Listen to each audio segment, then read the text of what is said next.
push you a bit into that later on. But on democracy, I want your words. What's happening? Is there hope? How do you feel about the situation in India? I mean, of course, there's hope. But it's much deeper than muzzling debate. Muzzling debate is a symptom, it's one element of it. Modern democracies function because there is an institutional balance in a country. Institutions that are independent, that operate independently. That independence is being attacked in India. So there is one big mother institution called the RSS that is penetrating all Indian institutions. There's not a single one that is not under attack, and it's systematically done. And you can, the judiciary, the press, the bureaucracy, election commission, every single institution is systematically being filled by people who have a particular ideology and belong to a certain institution. So that's that I would not say eroding, I would say strangling. And that is what is happening. As a politician, I didn't really appreciate this, 5-7 years ago. But as a politician, I actually can only do my job if I have institutional support. I get support from the judiciary. I get support from the election commission. I get support from a whole number of institutions that actually protect the conversation, the debate. If I don't have that support, I literally can't do my job. And frankly, I didn't realize how profound this is until I'm actually faced with it. I'll give you examples. I mean, in debates in Parliament, the mic is shut off. I mean, that's the extent of it, right? So we are not allowed to speak in Parliament. We don't have recourse with the courts. We are sort of having the RSS BJP combine has this massive financial advantage, 10:1, 20:1 advantage. Businesses are told, listen, you cannot support the opposition. So it's a full-scale assault on the democratic space. Yeah, and I mean that, as you're saying, one did not appreciate India's strength till it begins to, the strangling happens, because 5-7 years ago, I mean, I would really see that it's such a vibrancy in the country, and gave us. I'll just say one thing, I used to wonder, it always used to be something that I used to wonder, how does a Mubarak win an election with 97% of the vote? This was something I was always curious about. And I used to think, okay, they just pack the polling booths. Quite by coincidence, I ended up in a conference once in Egypt. They invited me. And in that conference, I was struck that in a political conference, there were judges sitting next to me. It was just shocking to me. I was like, why is this judge sitting in a political conference? And at that point, I never understood it. Right? But what was happening there was only one institution. And all other institutions were just pretend institutions captured by that one institution. And that is what we are facing today in India. There is only one institution. I mean, today, members of parliament came from Manipur. And they said, look, we have a governor there, and she just doesn't do her job. She doesn't think she's a constitutional post. She thinks she's a ideological, political post. And, there's nothing we can do. We just go there and then we come back. Pondicherry, the government went. The lady who was put in charge over there, completely subverting the democratic process openly, not allowing bills to pass, not allowing stuff to move, simply because she belongs to the RSS. I So mean, that's the attack. yeah.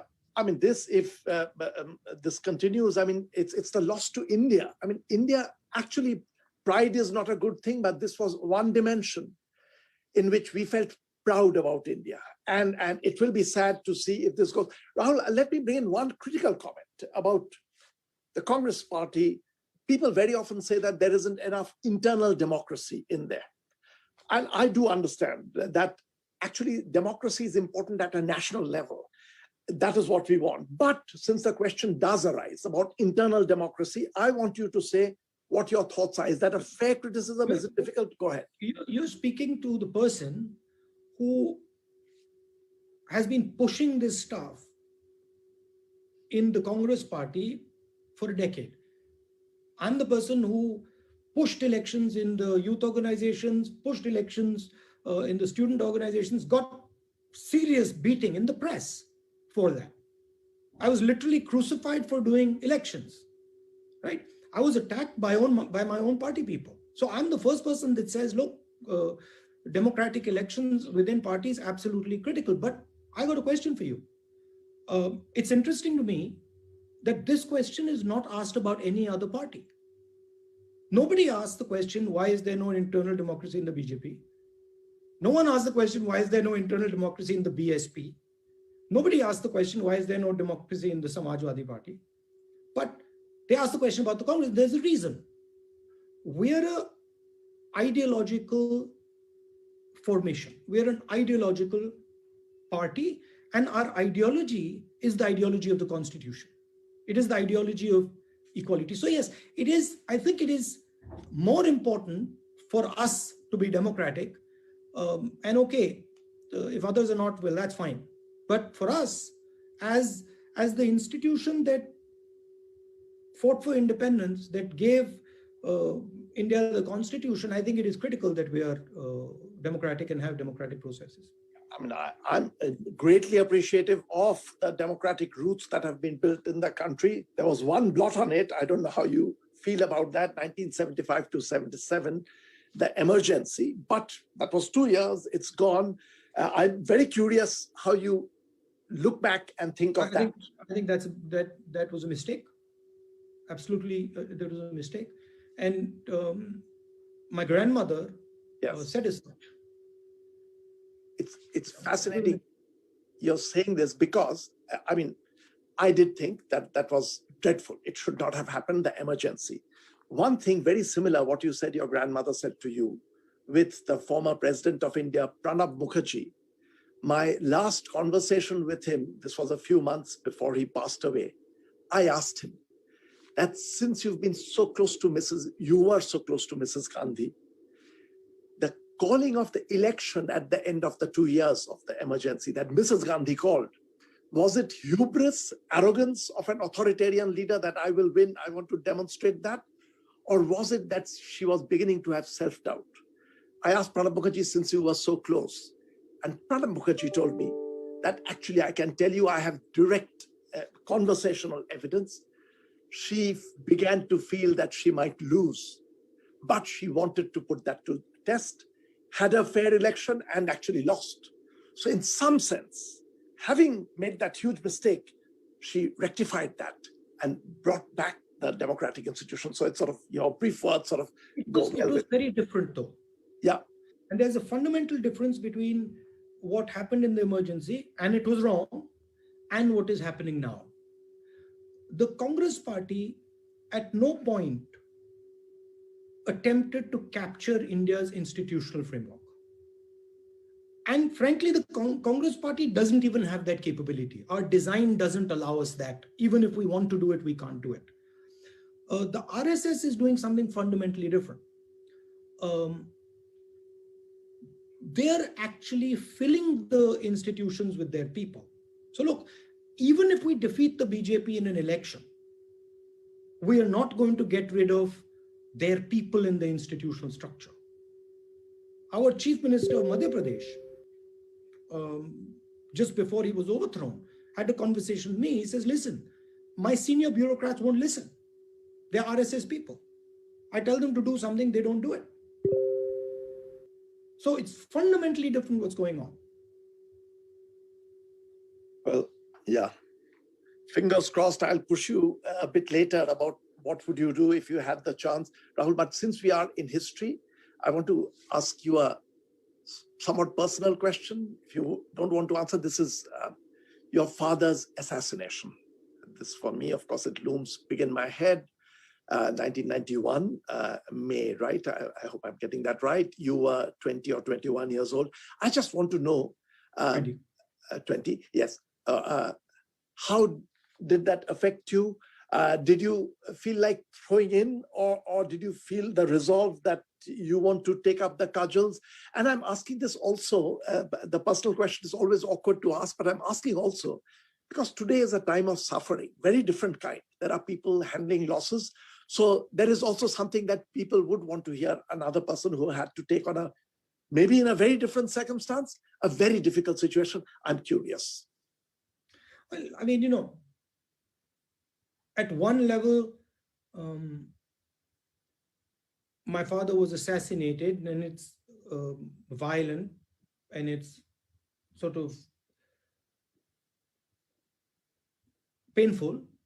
But at another level, it's losing a parent. So many people lose parents. For me, at that time, I saw my father fighting forces that were much bigger. And I sort of sensed before my father died that this was not going to end well. Um, so what was worse for me was actually seeing my father walking towards his death. That was much worse than the death, in fact. In fact, when my father died, they told me on the phone, I said, oh yeah, okay, so I know now it's happened. So it was almost a fait accompli that, okay, it had to happen, it's happened now. But the disturbing aspect was watching him fighting these forces and knowing as a son that he's not going to come out of this thing. It shaped me fundamentally. I didn't realize it then. Certain things my father said to me just got sort of stamped in my head. So I remember once my father told me in a conversation that, you must really think about things deeply. And I didn't realize it then, but it stuck. So I would spend quite a lot of time thinking about stuff. And that was one aspect. Other aspect was going to the United States. There was a security threat there. I had to sort of live under particular circumstances, security and stuff. So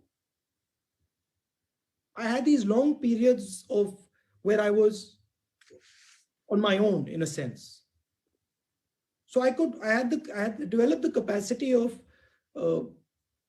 reflection on my own, just sort of going for walks and thinking about stuff. So that was a positive. Yeah. Yeah. Thank you. I feel this was, yeah. Look, I'll tell you, it was very, very painful for me. But it also gave me many, many gifts that I would never have got. It it made me understand violence. It made me understand the other. So I remember, it's a strange thing, I saw my father's killer lying on the beach in Sri Lanka. And I felt very, very bad for him. I just was very upset for him. I was like, I just saw him, that's my father. He's somebody else's father. There's somebody else looking at him right now the same way I looked at my father. Right? So when someone talks violence, I sort of sit quietly and I say, you don't actually understand it. That's why you're so enamored by it. It's never actually struck you. And when it does, you'll have a different view on it. So that type of thing does exist. Yeah. No, So thank you very much. overall, it's a positive. I don't know, positive and negative. I mean, when Prabhakaran died, I picked up the phone. I called my sister and said, Priyanka, this is very strange. She says, what? I said, I'm feeling very bad. Like I should be feeling happy about this, and I'm just disturbed that why are they humiliating this man like this? What is the reason for humiliating him like this? And my sister says to me, Rahul, I'm feeling exactly the same way. Now, saying that to somebody who hasn't dealt with violence, you won't understand it. You'll be like, good that he's dead. But to me, that doesn't work. Having faced nothing similar, I actually understand, because for me, empathy is such an important human quality. And I feel what you said just now will be reassuring to people in different situations who have had to take on. And as you said, just the death of a near person, I mean, even if it's by another cause, a natural cause, it is that. For a couple of years, I was angry. I was angry with who I thought killed my father. Right? And it was, I didn't realize it, but it was a weight on my shoulders. It literally was a weight on this anger was a weight on my shoulders. And then one day I was like, Rahul, why are you carrying this around? There's no reason for you to carry this around. Put it down. And literally I just put it down. And that was it. I sort of understood then that actually one person didn't kill my father.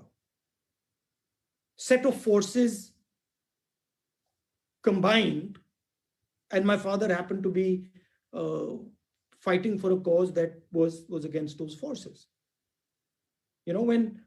So if you view it like that, then compassion is automatic. Thank you. I will inflict some of my academic writings on you, which actually echo a very similar viewpoint. Thank you very much for this. I'm changing topic. We want to cover a lot. I want to get into a little bit of foreign policy issues, Rahul. In the global situation, very difficult. US has done a turnaround for the better with Biden and Harris here, but the world is shredded. I mean, when I look at what's happening in Myanmar, it's just painful to even watch, and it's happening in Yemen, all over the world. Two sets of questions I have: foreign policy, and then you take on what's your view on these dreadful things happening in other places like Myanmar? I feel, and this is very easy as an academic, I feel that on these, the stance should be moral. For Biden, the stance should be a moral stance. Where human rights are dismissed, people are treated badly, you have to speak up, no matter what your immediate national interest. So that I want to know your views. And neighboring countries, regions, Myanmar is a good example, but from anywhere. The other one is a bigger question of sort of geopolitics. India, China, United States on two sides. China literally next to us, United States sort of not geographically next to us, but the big power. Where does India come in? How would you sort of position India? What are the risks in this space? Your thought. I'm leaving it as a very open-ended question. Look, of course, things like Myanmar, I'm nobody to sort of say what Mr. Biden, President of the United States, should do. That's not my place. But of course, there is a place for ethics, and one has to keep that in mind. But power also has its role. It plays out. So there is always a balance between those forces. Also, the ethics question is interesting one because it's always ethics from whose perspective, and that's something that if you go into a little bit of depth, you suddenly find what is ethical for one person is bombing someone else's house. But we won't go into that. It's always the perspective of the person and how reflective you are on your own perspective. On the India, China, United States, look, a superpower is arising. There's just no question about that. And that the rise of that superpower is moving things around, shifting things. And the hope is that the two superpowers do not collide, because if the two superpowers collide, then we're in very serious trouble. So hopefully the two superpowers that are arising manage the situation, have the maturity to manage the situation, and find sort of a way of coexisting with each other. China is clearly on a trajectory where it is going to become a superpower, unless there's a collapse in their political structure, which seems unlikely. So that is something we're going to have to deal with. And look, as a country that is neighboring China and close to the United States, superpowers like to fight. Superpowers like to collide. And they don't like to collide on their own territory. So the nightmare for India is that we become the battlefield of that collision. And that's something that good politics in India, good foreign policy in India has to maneuver around. I mean, countries have been destroyed because of this superpower collision. Completely destroyed. Millions of people have been killed. So that's not somewhere where you want to go.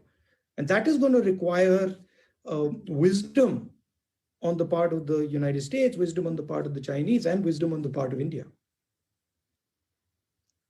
I mean, there's a little bit of hope. I'll give you a hypothetical question. If you were Prime Minister of India and you're confronting roughly this world, it's no longer Trump. I don't think you would get along with him, but with the Biden-Harris team, where I feel you would get along. What would your position be? Would you distance yourself? I find this very difficult, because I even conceiving of these situations, because on the one hand, there is global democracy, rules of play. On the other hand, you have to be realistic. Power is important, as you say. What would you do if you were? The first thing is, I can see that there is a clear Chinese vision. I don't agree with elements of it, but it's there. And the vision is terrestrial global vision. It's a modern Silk Road with a nervous system in it. And it's a global vision. The United States requires a global vision. We are a friend of the United States, but I don't see that global vision. I see a United States which is looking inside. I see a United States, much like India, that is dealing with its own internal contradictions, internal tensions. But I don't see the United States I used to see 30, 40, 50 years ago, that used to transform, do transformatory actions. So that's one element that is going to be required. And I think India has a role there in creating a vision, right? Creating a strategy. It's not necessarily a confrontational strategy. It can be a coexisting strategy, but the strategy has to be there.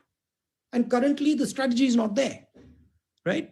The conversation that the United States has with India is basically a conversation about the military aspects of it. That's not going to cut it.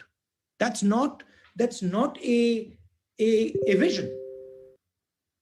That's not even a strategy. That's at best a small piece of a strategy, right? So that is something that that conversation has to begin. At the same time, I do believe that India has to have good relations with as many people as it can. Yeah. Right? That's just, yeah. So yeah. I would try to look at a world where we are talking, having a conversation, maybe disagreeing, even if you have 2 or 3 different visions out there, but there needs to be a strategic vision. And that's the part where I get, and that's huge in India. I mean, we literally do not have a strategy. Yeah. We have no concept of a strategy on, I mean, I was speaking some time back to the foreign minister, and I mean, his view is that we're going into a multipolar world and we need to sort of operate in a multipolar world. I mean, that's not a strategy. You can see that lack of strategy also in the region. When I was advising the Indian government as chief economic advisor, I would feel that there should be much more trade interaction, variety of interaction in the region. And for that, India has to play a bit of a leadership role. Leadership role means inclusiveness. You are dealing and interacting, but we didn't have that strategy. See, I'll tell you how I look at it, and it's a simple way to look at it. As a nation, as a person, you have a memory and you have an imagination. You can either look forward and create an imagination, or you can look backwards and talk about your memories. Right? If you look at the political slogan of Mr. Trump, it was "Make America Great Again." Backward looking. Let's look into the past and find what we need to find to go forward. Right? If you look at India, our entire conversation is looking in the rearview mirror. The whole debate in India, I mean, I don't partake in it, but the whole debate in India is, what happened 300 years ago, what happened 700 years ago. Okay, that's all your memories. Now tell me about your imagination. There's nothing. You cannot build a vision on a memory. You have to build a vision on an imagination. And we're so stuck in our memory right now in India, right, that we're just talking about the past.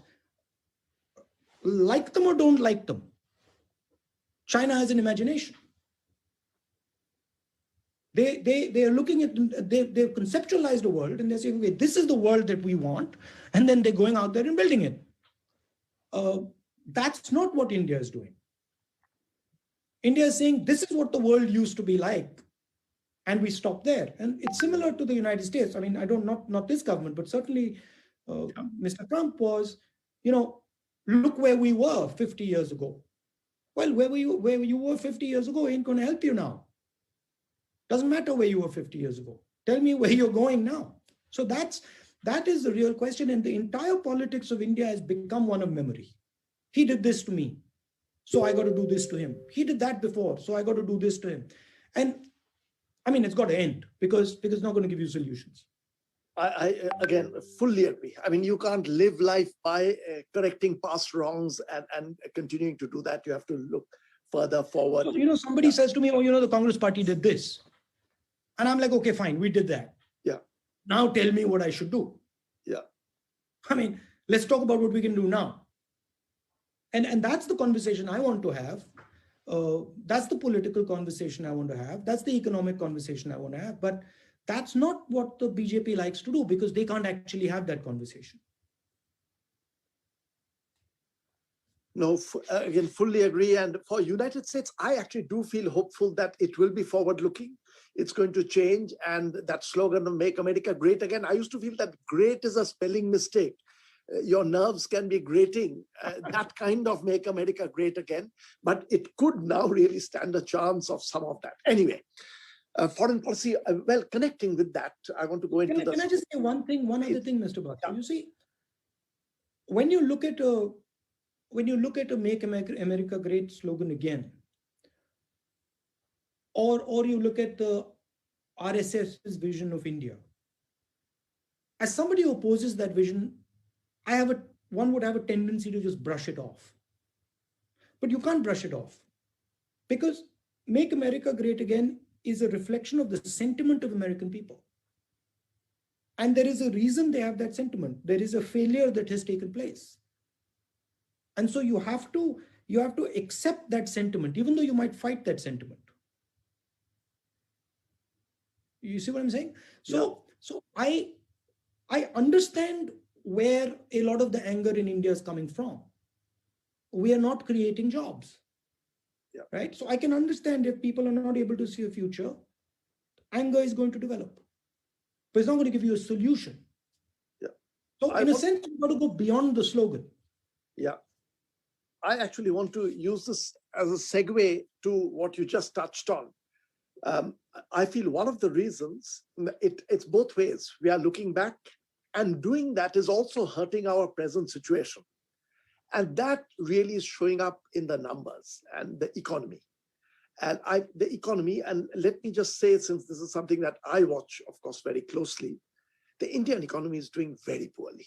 They're just, no matter how you look at it, and I'm not just talking about the year 2020, when the pandemic has been savaging the global economy. Over the last 5 years, from 2016, and a variety of statistics I have, and not just me, talk to any reasonable economist will tell you, from being right there in terms of growth, still an emerging economy, developing economy, but in terms of growth, India was right up there, all the way up to 2016. Then it started tumbling down. And the tumble down, this is a very interesting thing that has happened from 2016 to now. Every year, the growth has been less than the previous year's growth. 4 steps downwards has actually never happened before in India, independent India. That there are other indicators. And for me, one of the things is it's probably doing both ways. This is what is making us look back and just glorify, think about the past, don't look at our current predicament. And that focus of attention, going just talk about the past, is also meaning the present is being neglected. One more actually indicator I should point to, because in your day-to-day life, you may not come across it, but as an economist, I feel very troubled. Malnutrition. NFHS has just put out data for studying India from 2015 to 2019, the 4-year period. It's not all India as yet. They have released data for 22 states and union territories, 22 of them. But 5-year period over which there has been an increase in stunting, height for age, for children below 5 years. And this is, of course, not something that is happening to the well-off, not happening to the middle classes, even lower middle classes. It's the poor.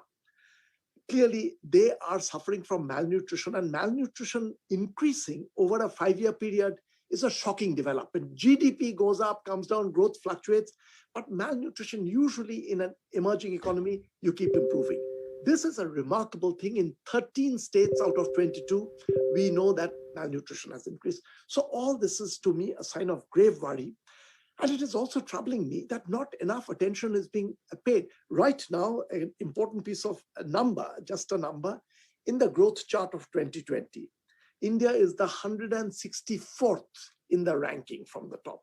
We were in the top 3 to 5 for several years, and not just 1 year. For several years, the growth actually picked up. 2003, it picked up, and then it remained there. Doing badly. I don't want to push you. I mean, this is for others to advise and give details.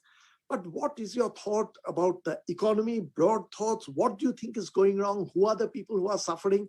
And shouldn't we sort of treat this as a situation where there should be immediate steps being taken to correct?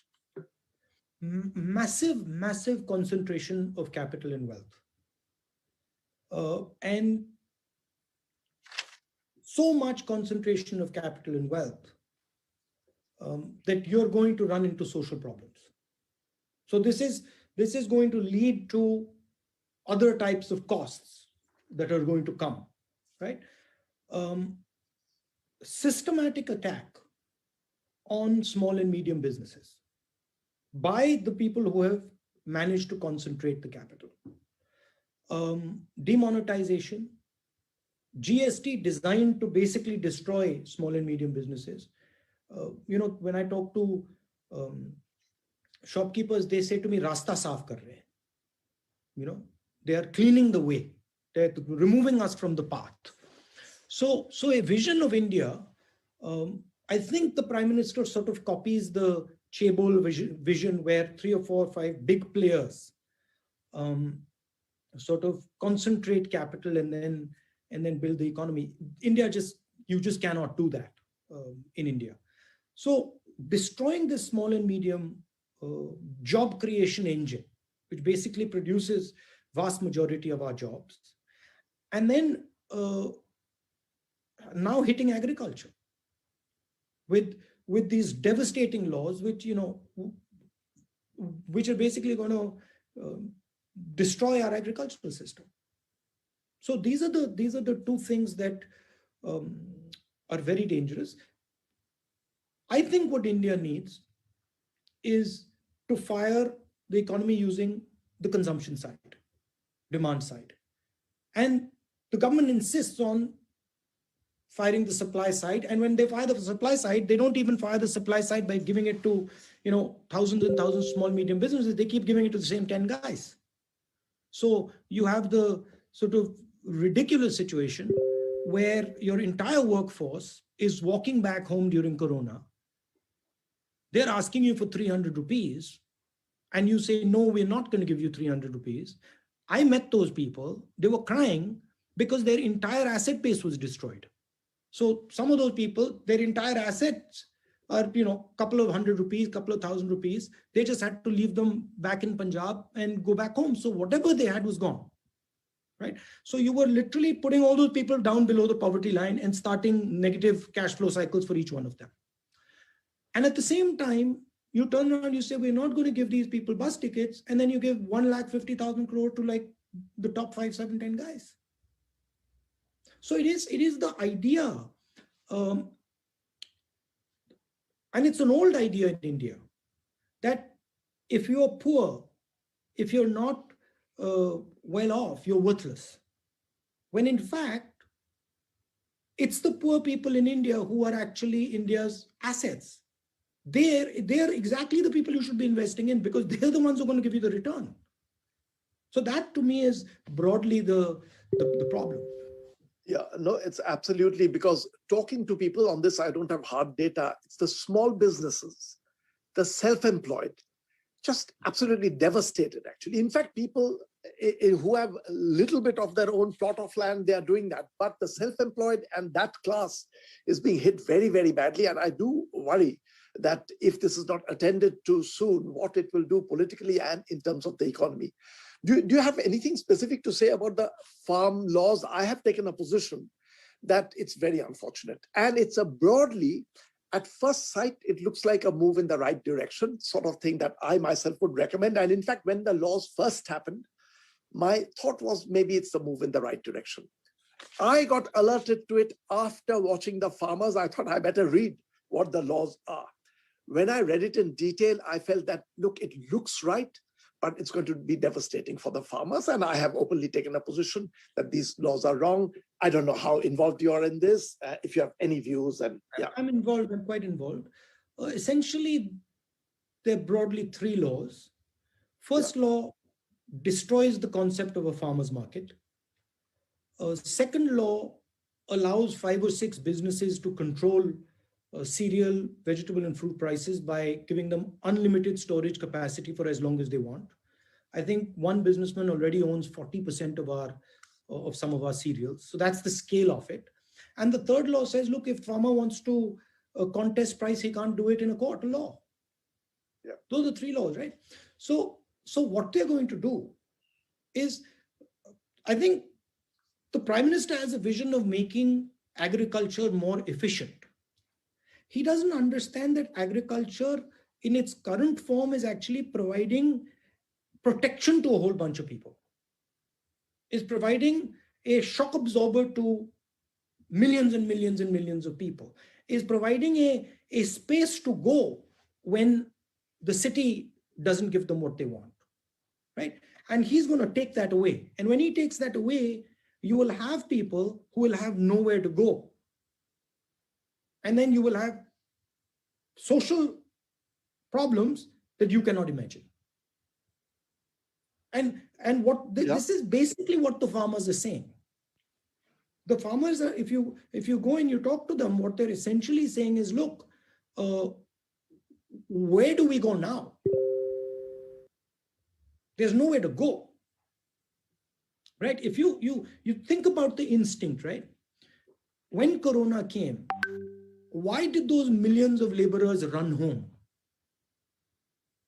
Because that was their protection. The village was their protection. I know people who were laborers in urban areas. When they couldn't get a job, they went home. and they could eat, right? So it might be a subsistence field, it might be a small field, but it allowed him to eat. Now, what the Prime Minister is doing, he's trying to take that thing away from him. He's saying, let the 2, 3 top businessmen run these massive farms, etc., etc. When that guy doesn't have anywhere to go home, then you see the violence that happens in the cities. Yeah. So they're not thinking these things through. Yeah. Yeah. It's like demonetization. They're not thinking the consequences of these things through. And the reason is they're not negotiating these things. In my political experience, when we started to do the GST, we understood immediately the complexity of it because we started negotiation. And the negotiation was what was warning us that, listen, you need to be careful with this thing. The BJP just said no negotiation. We're stopping it down your throat, 12 o'clock at night. So in the Indian system, the political conversation, the political process actually shows you where the negotiation has to take place. And when you do it without the process, the cost comes to you later. So if we had done the GST, we would have had a much longer drawn out conversation, but we wouldn't have had people saying, oh my God, I can't fill this form. Yeah. So that's actually, bang on point. Actually, the GST, I was involved those days. The debates and discussions that were going on, very intricate. We wanted it. In fact, Pranab Mukherjee, who has a phenomenal memory, you probably know, reminded me that we had 23 meetings, proper full meetings with various groups that when we were planning that. And that was it. It is the move in the right direction, right intentions, but so poorly implemented. Again, it's been devastating for a segment of the... And somebody said to me, well, the GST idea was good, but their implementation was bad. No, actually, the idea includes the implementation. You can't say that this is a political idea or this is an economic idea and the idea doesn't include the implementation. Because if you don't have the implementation in the idea, then, what is that worth? Yeah, very well put. I mean, that's a sentence I have used. So it's a critique of what I've said, but it's very well put. I see what you mean by including that. Yeah. If I'm going to say I'm going to give you a GST, and then I have not factored in the implementation of that thing, then what I'm basically telling you is I'm giving you a pipe dream. Yeah. It's only when the implementation is factored in that I'm giving you the product called GST. Rahul, this has been fascinating, but I want to give a little bit of time for people to ask questions. If you want to take 1 or 2 minutes, just anything. I mean, if you were in charge of things, what would you do? Just say that, and then I want to open it to Cornell students and faculty to come in. I think... and any message for our students as well, generally. Yeah. Like the United States, India needs to heal. It needs to start a conversation, gentle conversation, compassionate conversation within itself. And it needs to be a respectful conversation. It urgently needs to stop this hateful conversation that is going on because it's not helping anybody. This anger. And it needs to accept that what worked between 1990 and 2012 is not working. And what the government is currently trying to do is an extension of that concept. We have to bite the manufacturing bullet. We just have to. We simply will not be able to give our youngsters jobs if we don't bite that bullet. And we can keep coming up with this nonsense that, service industry. A country of 1.3 billion people cannot be run on a service industry. It requires a manufacturing strategy. And we have to come out with it. And then we have to see what our assets are. We have a huge asset in our agricultural system. It requires reform, but it doesn't require complete destruction. So have a conversation with the farmers, have a conversation with the small traders, and reform that huge asset that India has. But be compassionate, be nice to each other, because that's the starting point. Thank you. Thank you very much. It's just wonderful being able to talk. Even the negatives and the positives was just very, very good. Let's bring in, throw it open. I will need a bit of advice how we bring in the students' questions. There is a question from Alekhya Mukaveli, who's a student in the regional planning, doing a master's in regional planning. Daniel or whoever's helping is Alekhya. How do we switch her on? I'm no good at this. Oh, yes, I can see her. So, Great. Yeah, Hi, Mr. Gandhi. introduce yourself, one-liner, and then go ahead. Yeah, sure. So as Professor Basu said, I'm a second-year Master in Regional Planning candidate interested in climate adaptation. And outside of renewable energy investments, what do you think India's long-term sustainable development plan should be, and what should it prioritize?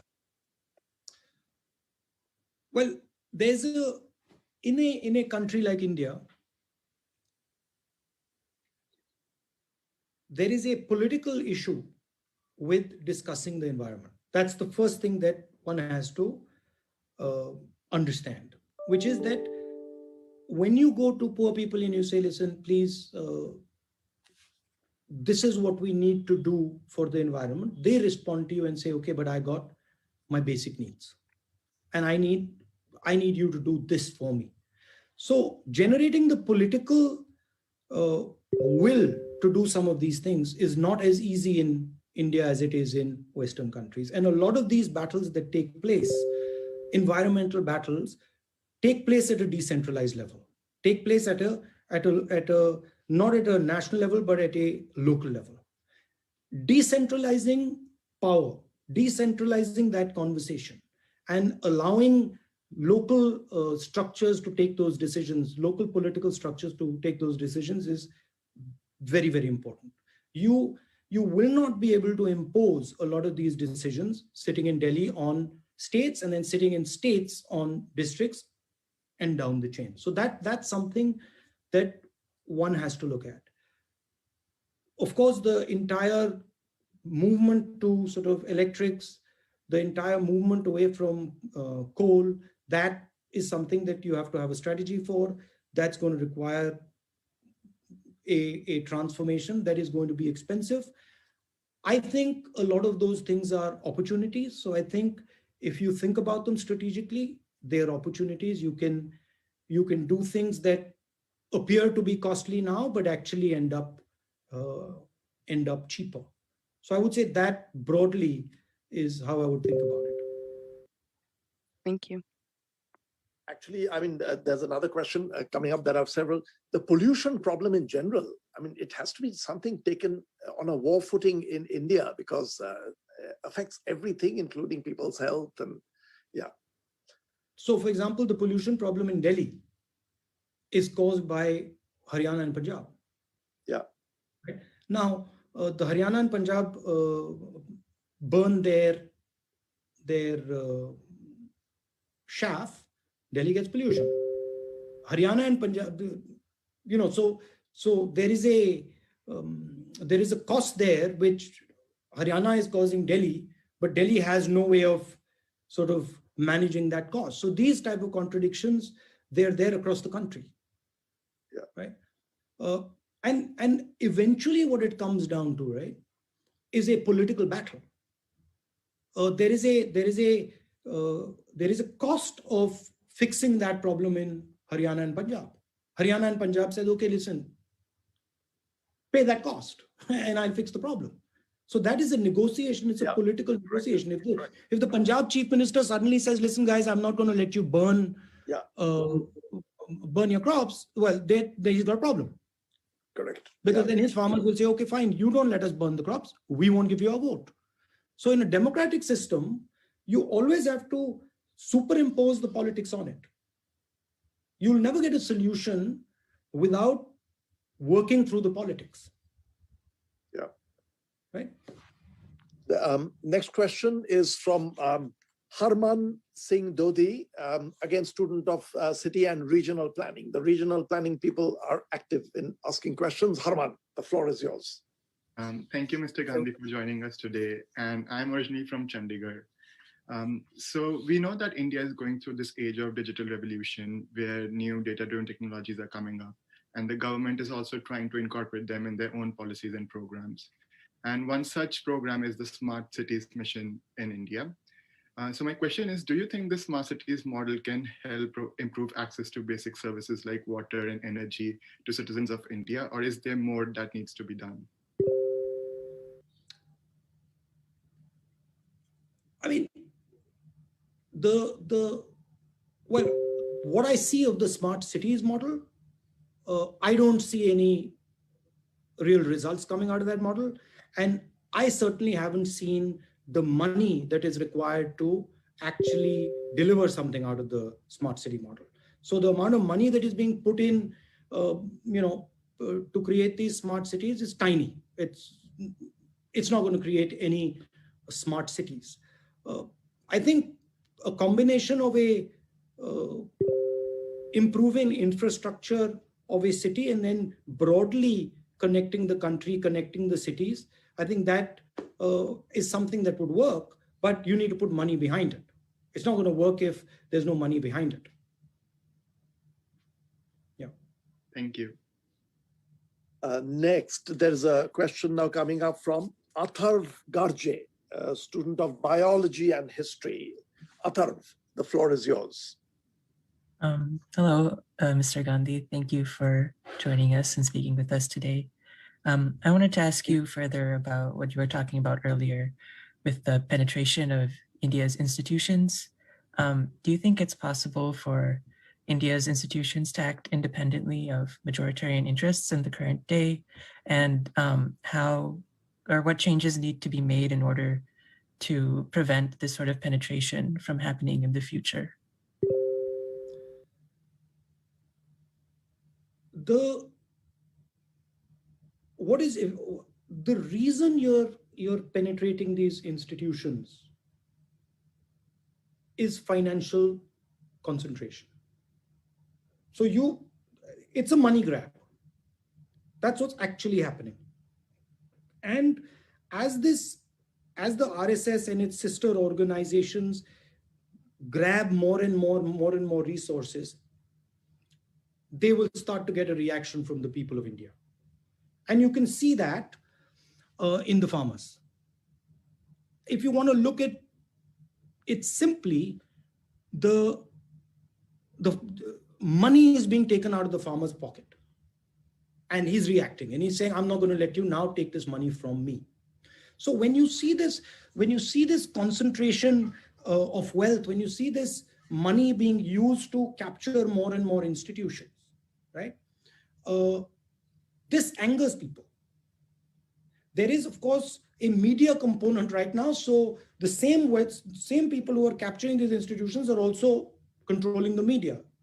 So the public looks and says, oh, okay, they're sort of constantly looking at this media barrage that is coming into them. But it's going to start to pinch. The concentration of wealth is going to start to pinch. And when it starts to pinch, you'll get a reaction from people. And that is the only way this thing is now going to get resolved. You will also then have to do a lot of damage control. You'll have to go in and say, okay, you have just put in 15 years worth of judges. The only reason, I mean, if you go to pretty much any university today, the only qualification you need to be a vice chancellor is you need to be from the RSS. Right? So imagine what that is doing to the institutional structure, to the education system. I mean, imagine if we said, listen, Mr. Basu, sorry, your only qualification is that you belong to an organization. And that's how you're going to teach at Cornell. Right? Basically, Cornell would end right there. So a lot of repair has to be done afterwards, after this public reaction, which is going to come, right? And let me tell you, it's going to be very painful for India. It's not going to be easy. Rahul, let me. I'm going to be pessimistic. Yeah, I want to slip in a question related to what you were just talking about. I'm putting in the RSS spokesperson shoes. See, one thing I can see is in RSS's interest to capture institutions. It will do huge damage to India, but it's in their interest. But the capturing of business, 3-4 big businesses capturing everything and small businesses being decimated, is that folly? Because I can't see that being in RSS's interest. Why are they doing that? I'll tell you, an RSS, Yes. a man who left the RSS came and explained this to me. And he left the RSS and he was very angry with them. And, you know, I don't normally meet these guys, but he said, I want to meet. So he had left the RSS, so I met him.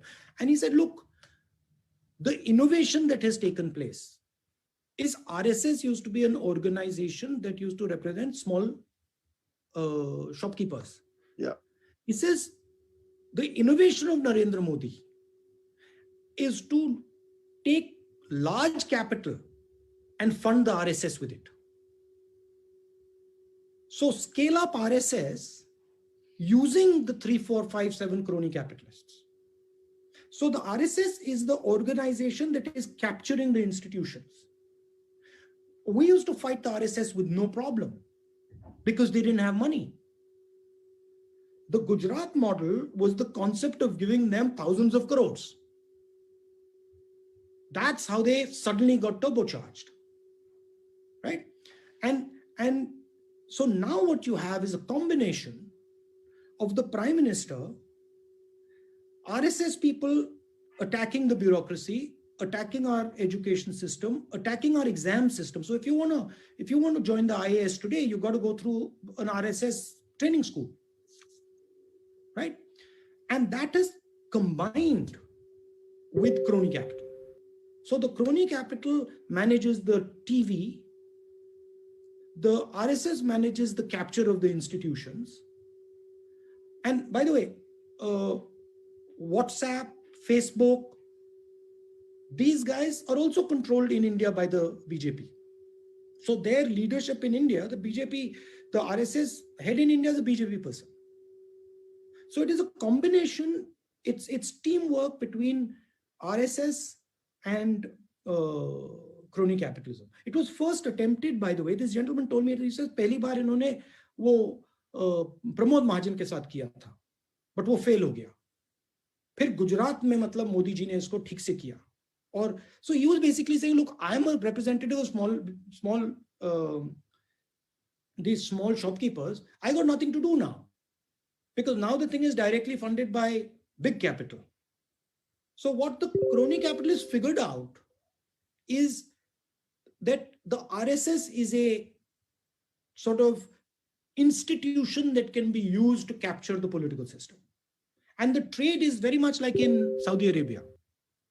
So in Saudi Arabia, the Wahhabis say, listen, you let us handle the institutional structure of Mecca, and you handle the Saudis, the royal family handles the finances of the oil. So there's a split. This is exactly what's happening here. So the deal is RSS, you do whatever you want with India's institutions. We will give the Prime Minister full media access, social media access. The Prime Minister will give us all the businesses we need, and together we'll run the country. It's a compact. Yeah. No. I don't know. I mean, I don't know if you see the framework. Yeah. No, it's very cogently explained. Let me. Iftikhar, Daniel, if I go over by 5 minutes, I hope that's all right. I don't want to deny questions. I can see 2 more coming up. Reva Fansalkar, master student at Cornell. Reva, please come in. Hi, Mr. Gandhi. Thank you so much for coming and speaking with us today. So you spoke a little bit about the importance of having a vision for the country. And I feel the union budget is somehow an indicator of that. So what I want to ask you is, how would the 2021 union budget differ under your leadership than what it is right now? And what are the sort of sectors that India needs to prioritize? And I know you spoke about the economy a little bit, but if you could talk through, the sort of sectors that are specified in the budget, I think that would be very interesting to hear. This budget attempts to start the economy by priming the supply side. and it primes the supply side by giving huge amount of funds to large, big businesses. Okay. To me, India's challenge, central challenge, is job creation. And to me, job creation is going to require 2 or 3 things. Number one, it's going to require a unlocking of the banking system. The banking system is jammed down. And the banking system is monopolized by the same 5, 7, 10 crony capitalists. So it requires an unlocking of that. Second thing is, we need to start allowing or getting small and medium businesses to have access to this banking system so that they can actually start to open up small businesses, scale those businesses up, right? And then we need to transform agriculture. We don't need to kill agriculture. We need to transform agriculture because a large number of jobs are going to be created by our agricultural system. Food processing jobs, large number of jobs are going to be created if you transform agriculture. So I would spend a decent amount of money in transforming agriculture, assisting our farmers to become more productive and building them up and improving their efficiency. I certainly wouldn't take the entire system out of their hands, which is what the 3 farm laws do. And I would push these 2 areas strongly. I would also use technology aggressively. And then I would make sure that we are giving a social protection to people who can fall off the poverty line. So realize that a poor person who has fallen below the poverty line is not just hurting himself. He's not giving you he's not giving you production. He's not adding to your output. So what you want to do is you want to give him a floor underneath. And Mahatma Gandhi Narega is early 20th, 21st century example of that. I think there are newer examples of it. Our Nyay scheme is one.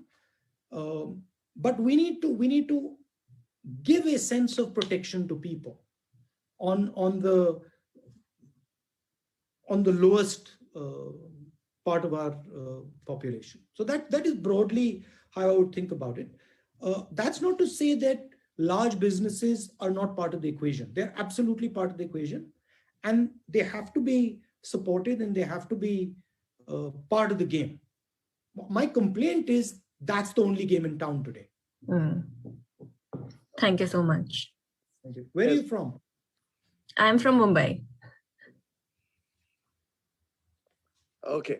Well, there's one question coming from one of my colleagues. She's a friend, and I don't want her as an enemy by denying. So though we've gone just over time, 5 minutes more, Durba Ghosh, Professor of History. Durba, the floor is yours. Well, thank you very much, Mr. Gandhi, for joining us today. It's really a great pleasure. So I'm asking the question really as a faculty member. I think as Vice Provost Wendy Wilford noted, we have a lot of students from India, and I meet a lot of them in classes and in various events. They're both undergraduate and graduate. They come to Cornell to study a wide range of subjects, but when I tell them that I'm a historian, many explain that their interests in history, literature, and the arts are not taken seriously in India as credible subjects of study. I don't think this is a message that's unique to India. Something similar is going on here in the US and in other systems of higher education. When you began the conversation, you identified institutions as a central feature of sustaining democracy. And obviously educational institutions are critical spaces. And I'm sure you're very aware of the ways in which higher education has been targeted in India. How would you feel about a government recommitment to higher education in India, and what would such a recommitment look like? I mean, as you said, higher education, in fact, the whole education system is being targeted, right? rewriting of history, subtle rewriting of social norms, subtle attack on the ideas of the constitution, subtle attack on the ideas of equality. So these are values that India just requires. Modern India cannot exist without these values, right? So absolutely you need to reclaim this space. What is going on is essentially an attack on the idea of equality, right? And by the way, the RSS began the attack through their schools. So much like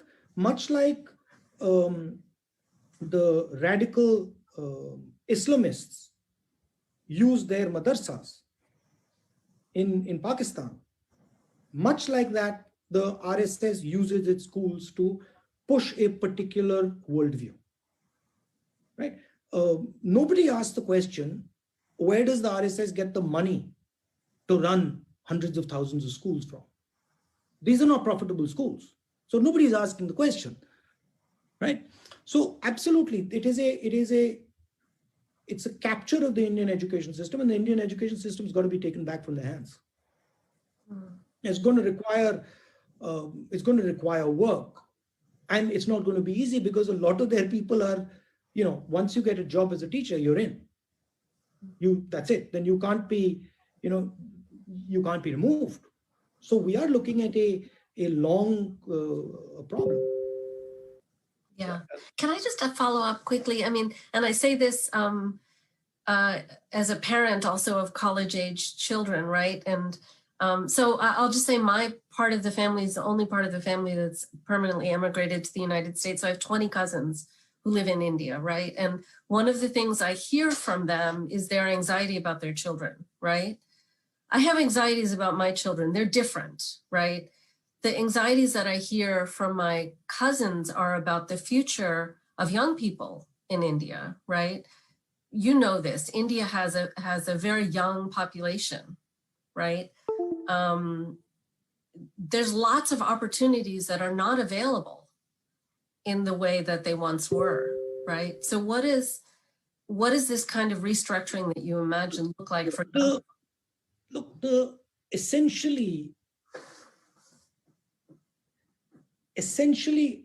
behind the sort of bluster, what the RSS and Narendra Modi are trying to do is once again reinforce the idea of caste in India.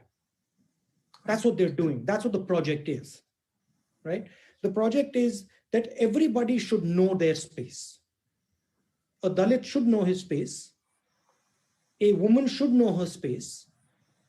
And a Muslim should know his space, and a Sikh should know his space. And that's what they're doing. They're organizing space. If you listen to some of Mohan Bhagwat's talks, he talks like that. He's like, we are organizing Indian society and everybody's got a space, and everybody's got to fit into this conceptual space that the RSS imagines. It's not a space it's not a view of space that you and me imagine, which is flat. It's a hierarchy on top of which sits Mr. Narendra Modi. Number 2 is Mr. Mohan Bhagwat. Number 3 is Mr. Amit Shah. It goes down like that. And that's what they're trying to do. Look, I'll tell you what a large part of the problem is that large parts of India simply won't accept it. So they will try to impose this idea, and then they will get a reaction from large parts of India that just simply don't agree. So Mr. Mohan Bhagwat's framework of the world, for example, is not acceptable to the Tamils. It's simply not. It's not acceptable to the Sikhs. Right? It's not acceptable to the Northeast. It's not acceptable to the Keralites. So they're suddenly going to find that the reaction is going to come subnationally, and it's going to be violent. So what the Congress actually did is it stitched these groups together.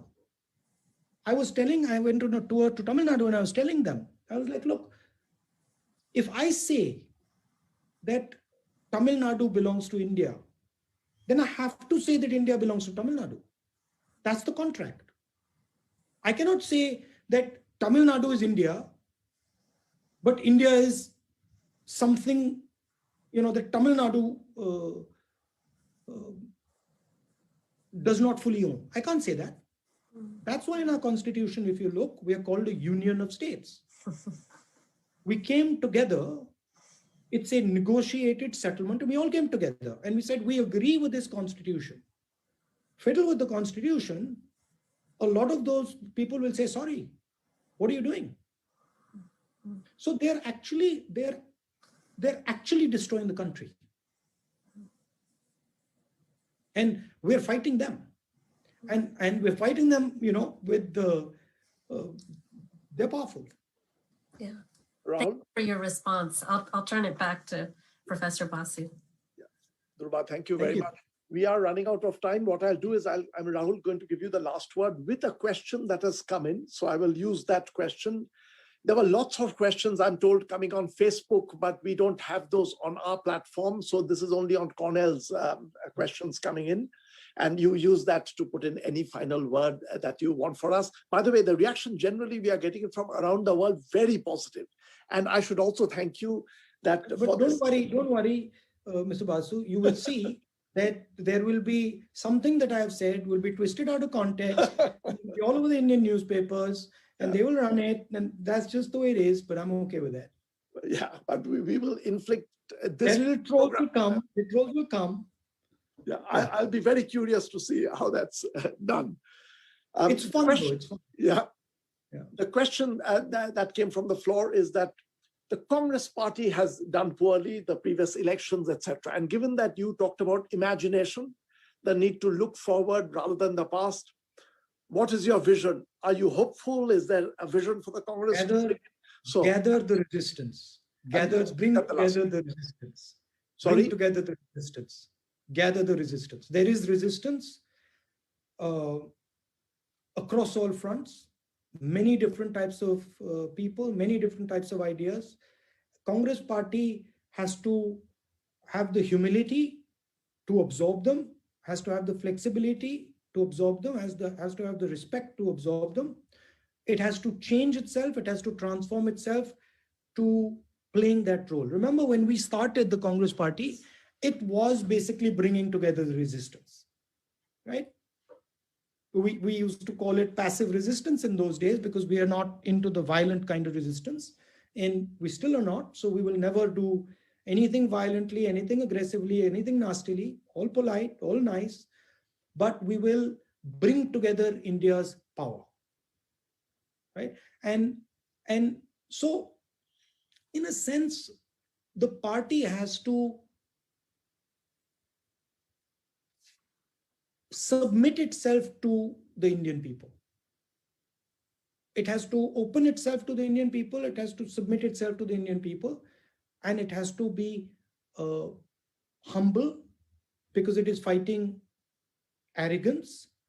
And so that is what the Congress party has to do. And it's not an easy transformation. It's a difficult transformation, but it's in our DNA to do it. And there are a lot of people who are, not happy with what's going on. So they're there. We have to be open, we have to be affectionate, and we have to carry all these forces. I actually believe that not just the Congress party, the opposition after 2014 is no longer fighting for power. We're fighting now for India. I'm absolutely convinced. Right. For me, we're now fighting a battle for India. Before 2014, when we used to fight elections, we were fighting to win elections. We were fighting for power. Now that game has changed because the rules now have completely changed. We don't have the institutions to protect us. We don't have the architecture to make it see, what is India? Or what is, when you say we're going to have a constitution, what is India? It is a negotiation. India decided that we're going to have a free and fair fight for power. And that's what it did until 2014. And you mentioned there was a brief period where, emergency, where the Congress party was wrong. And I'm the first to say it. But that changed in 2014. Right. That is not happening anymore. There is not a free fight for power in India anymore, which means now we have to fight for India. Rahul, very well put. Thank you very much. By the way, I'm Yes. again, I want to be positive about this, because for me, right? Yeah. This is the best opportunity that India could have ever got to learn, to understand its weaknesses, to emerge stronger. I think it's like India has to go through the fire to transform itself. And you can never transform yourself without going through fire. So there is going to be a cost, and we're going to bear the cost. And we're going to come out on the other side, and we will be wiser, we will be nicer, we will be more compassionate. And I think we will play an important role on the planet. I think I mentioned to you China and the United States. What I didn't say there is, I think making sure that those two superpowers don't go to war, I think that is something that India should take as its responsibility.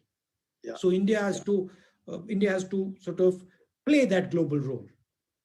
We after all are a bridge to both those cultures, right?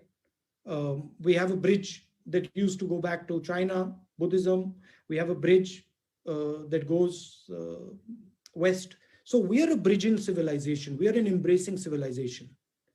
So we have to become a bridging and an embracing civilization. It's going to be painful, but it will be done. That is the kind of global ambition, that is the nature of global ambition that I really want for India as an Indian. Thank you very much. This has been the candid, non-political conversation has been just wonderful for us. I'm sure people have enjoyed, and the feedback I'm getting is very positive. And generally, I feel the mood in India is positive in the way in which you're sensing and stressing. So thank you, Sri Rahul Gandhi, for coming on our program, for being with us. Thank you for inviting me. It's a pleasure. And be safe in the times of COVID, even though I believe you've had the vaccination. I've had the vaccination now, yes. Thank you very much. Thank you very much, the organizers, South Asia program, Einaudi. Thank you. Bye.